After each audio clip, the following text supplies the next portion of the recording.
Kapag nakita mo ang mga halamang ito, mas mabuting lumayo ka na agad.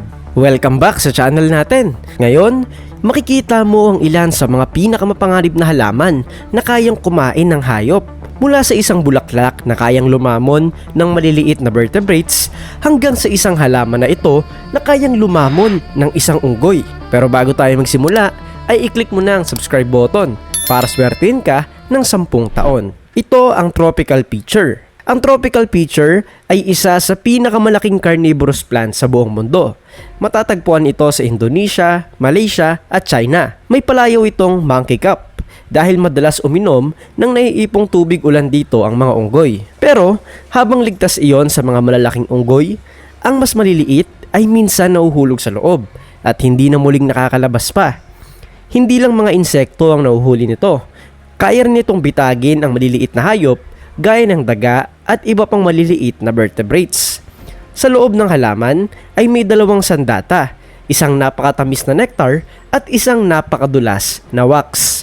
Ang matamis na amoy ang umaakit sa mga hayop, habang ang madulas sa ibabaw ang dahilan kung bakit wala na silang chance na makatakas pa. Kapag nahulog na sila sa loob, para silang nahulog sa isang hukay na walang labasan. Pagkaraan ng ilang oras, mamamatay na ang biktima at unti-unting hinihigop ng halaman ang lahat ng nutrients na pwede nilang makuha sa biktima nila. Mukha man itong inosenteng halaman, pero isa pala ito sa mga pinakamatinik na mangangaso sa kalikasan.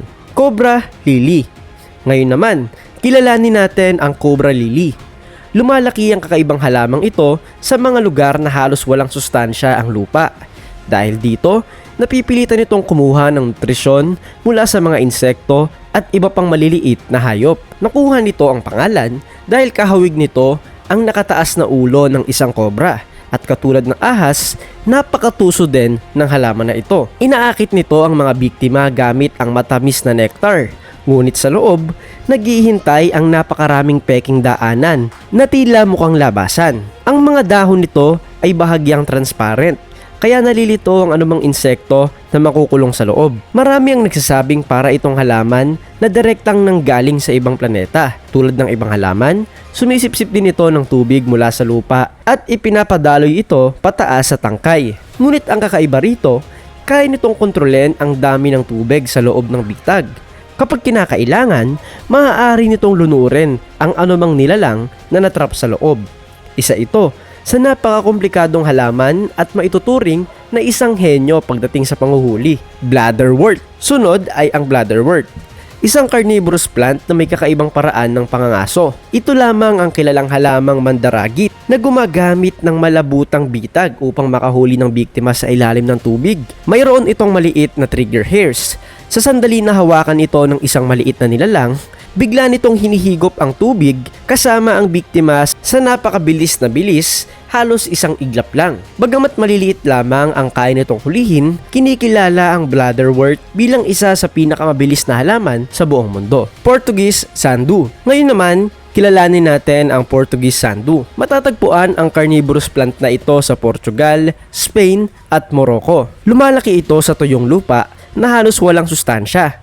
Kaya sa halip ng umasa sa lupa, kumukuha ito ng nutrisyon mula sa mga insekto. Madalas, naaakit ang mga langaw at maliliit na insekto sa makintab at malagkit nitong mga dahon. Kapag dumikit na ang biktima, unti-unting umiikot paloob ang mga dahon hanggang sa tuluyan nitong maipit. Sa kalaunan, namamatay ang insekto dahil sa pagkapagod o kakulangan ng hangin. Pagkatapos, naglalabas ang halaman ng mga enzymes na unti-unting tumutunaw sa katawan ng biktima at sinisipsip ang lahat ng sustansya nito. Inaakit nito ang mga insekto gamit ang matingkad na dilaw na bulaklak at napakatamis na amoy. Isang pain na mahirap tanggihan. Biblis linaphora, the plant that cries tears of death. Ngayon naman, narito ang isang halaman na tila umiiyak ng kamatayan.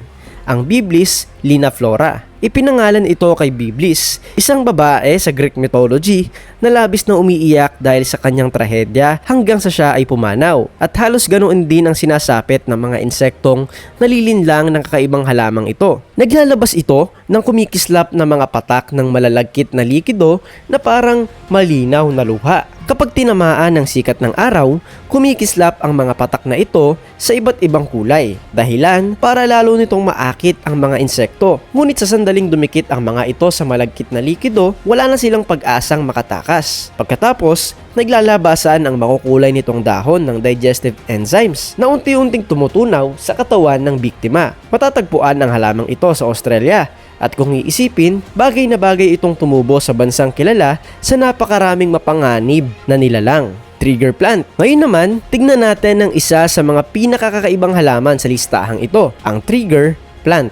Kapag may anumang dumampi sa bulaklak nito, agad itong naglalabas ng isang napakabilis na galaw na bumabalot ng pollen sa insektong dumapo rito. Sa sobrang bilis ng pag-atake nito, halos natutulala ang mga insekto. Ang lahat ng ito ay nangyayari sa loob lamang ng humigit kumulang 15 milliseconds. Ngunit hindi roon nagtatapos ang kakaibang kakayahan nito. Gumagawa rin ito ng malagkit na likido na siyang dumidikit sa maliliit na insekto. Kapag naipit ang mga ito, naglalabas ang mga dahon ng digestive enzymes upang tunawin ang kanilang katawan at kunin ang lahat ng sustansya. Mahigit 300 na iba't ibang species ng trigger plants ang matatagpuan sa Australia. Dahilan para isa ito sa mga pinakanatatanging carnivorous plants sa mundo. Moccasin plant. Isa pang carnivorous plant na kilala sa napakatuso nitong paraan ng panguhuli. Naglalabas ito ng matamis na amoy upang akitin ang mga insektong pumapasok sa malamo kasi na hugis ng bitag nito. Ngunit sa sandaling makapasok ang biktima,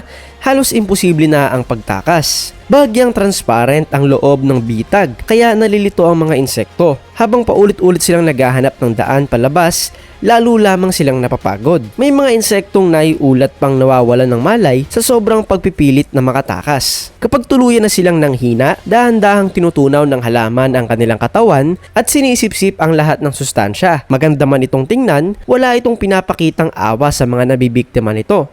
Ngayon naman ay kilalanin natin ang Genlisi na mas kilala bilang corkscrew plant. Hindi ito nangangaso ng malalaking insekto.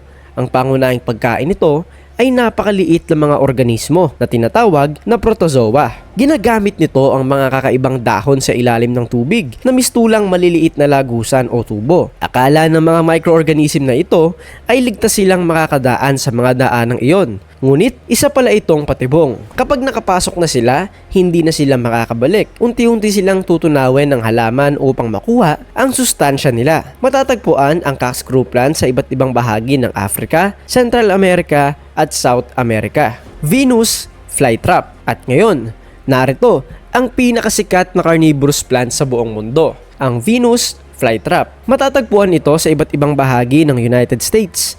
At sa unang tingin ay para itong halaman na may sariling isip.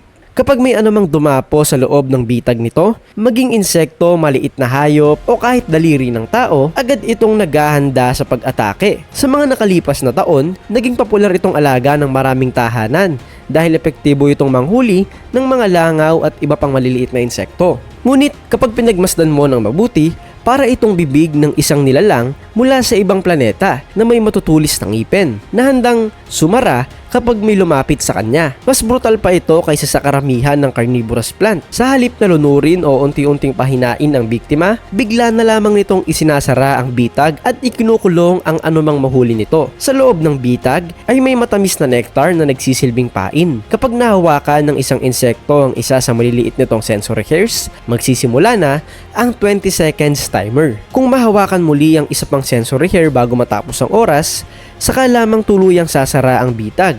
Ginagawa ito upang maiwasang magsara dahil lang sa mga nahulog na dahon o ibang bagay na hindi naman pagkain. Kapag patuloy na gumagalaw ang nahuling insekto at paulit-ulit itong nahahawakan ng sensory hairs, naglalabas ang Venus flytrap ng malalakas na digestive enzymes na unti-unting tumutunaw sa katawan ng biktima. Kaya nitong hulihin maging ang mga malalaking ipis at malalaking gagamba. Patunay na hindi hadlang ang maliit nitong sukat upang maging isang mahusay na mandaragit. Sa lahat ng mga carnivorous plants na nakita natin ngayon, alin ang ikinagulat mo?